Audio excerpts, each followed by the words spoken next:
There is a song somewhere that can stop you cold. You haven't thought about it in years.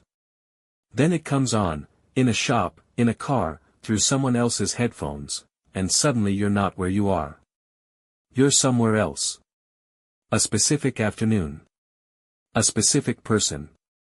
A feeling you thought you'd forgotten completely. The song is 4 minutes long. The memory arrives in less than a second. Nobody knows exactly how. Music is the strangest thing humans do. Not the strangest thing we've invented. The strangest thing we do. Every civilization that has ever existed made music. Egyptian, Aztec, Aboriginal, ancient Chinese, medieval European.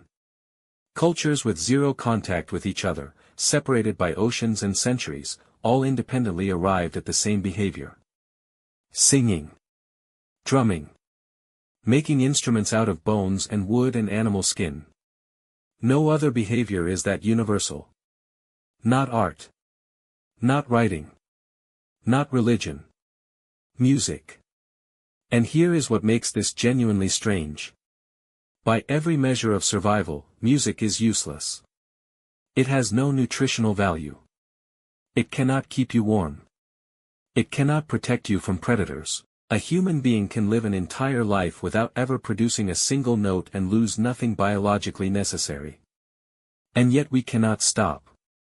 Scientists have been trying to explain why for over a century. And what they've found doesn't simplify the question. It makes it stranger. In 2001, researchers gave a group of volunteers a drug called naloxone. It blocks the brain's opioid receptors, the same receptors activated by morphine, by heroin, by the chemicals your brain produces naturally when something feels intensely good. Then they played them music. The volunteers could still hear it perfectly. They could recognize it, analyze it, tell you what key it was in. But something was gone. The chills didn't come. The feeling didn't arrive. Whatever music does to the human brain, it does it through the same system your brain uses to process physical pain and pleasure. The same ancient reward circuitry that evolved to make you want food when you're hungry. That makes you feel the warmth of another person's touch. That drives every behavior your body considers necessary for survival.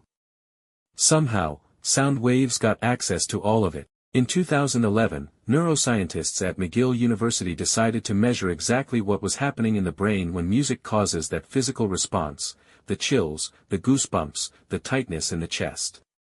Using a combination of brain imaging techniques that had never been used together before, they measured dopamine release in real time while people listened to music.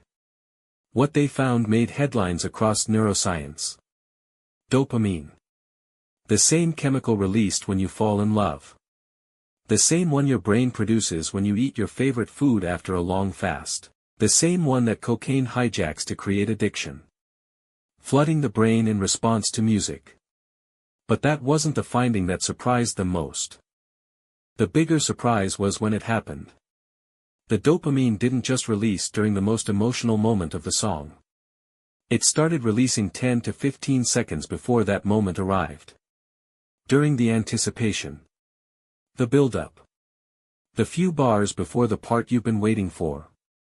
Your brain had learned exactly when the reward was coming. And it started preparing for it early. Already flooding with dopamine before the moment you thought was doing it to you. Which means the feeling you get from a song you love isn't just about the music itself, it's about what your brain has learned to expect from it. The more times you've heard it, the more precisely your brain has mapped it. The more anticipation it can build. The more dopamine it can release before a single note of the climax plays. You're not just listening to music. Your brain is predicting it. And rewarding itself for being right. But that still doesn't explain the memory. The song that stops you cold. The one that drops you back into a specific afternoon from 15 years ago with a precision that conscious memory almost never achieves. Here is what the research shows. Music doesn't just activate the brain's reward system. It activates the limbic system, the network responsible for processing emotions and forming long-term memories. The hippocampus, which acts as a carrier for autobiographical memory. The amygdala, which tags experiences with emotional weight. The nucleus accumbens, involved in reward and motivation. All of it activating simultaneously. Which is why music doesn't just remind you of a memory. It reconstructs it. The feeling of it. The temperature of the room. The specific quality of the light. And here is why music encodes memories so effectively in the first place.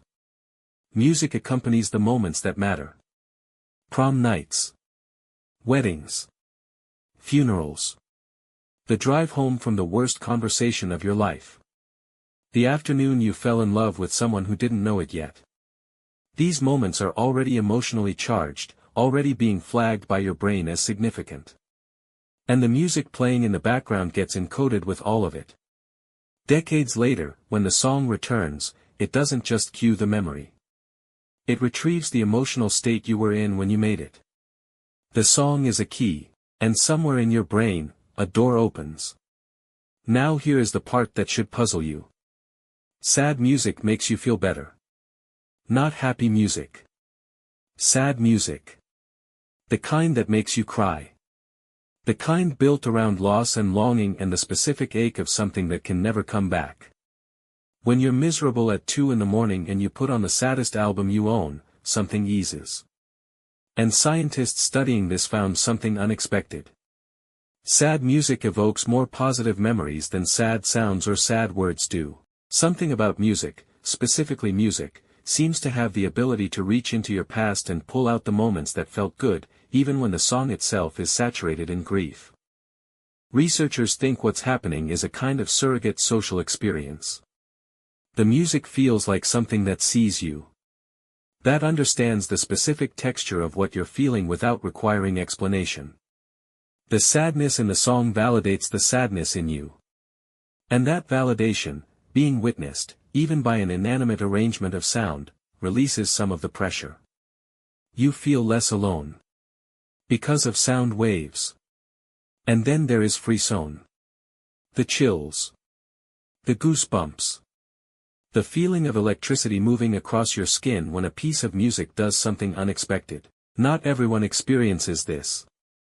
Somewhere between 55 and 86% of people report it. And the people who experience it most intensely share one measurable thing in common.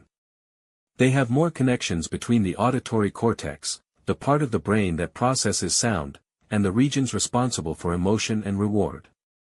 More wiring. More pathways for the music to travel through. More surface area for it to land on. And what triggers Frisson specifically is not just beautiful music. It's surprise. A chord that resolves differently than expected. A key change that shouldn't work but does. A moment of silence that makes the note that breaks it feel enormous. Your brain was predicting the song and it got something it didn't see coming. Something better than what it expected. And the reward system responded to that positive surprise with something physical. Something that crosses from the inside of your skull to the outside of your skin. A feeling so distinct that humans across every culture, without ever coordinating, developed words for it. Here is what all of this adds up to. Music hijacks a system your brain built for survival and uses it to feel things that have nothing to do with survival. It accesses the same circuitry as food and love and physical danger. It reconstructs memories with a fidelity that conscious recall almost never achieves. It makes sadness feel like company. It produces physical responses to sound that cross from the brain into the body. And it does all of this with vibrations in the air. The song that stops you cold doesn't contain the memory. It never did. The memory was always yours. The feeling was always there, waiting. The music just knows where the door is. And after everything neuroscience has learned about what happens in the brain when you listen to a song you love, the dopamine, the limbic activation, the opioid pathways, the anticipation reward, after all of that, the most honest thing researchers will tell you is this.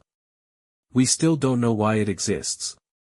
We don't know what music is for.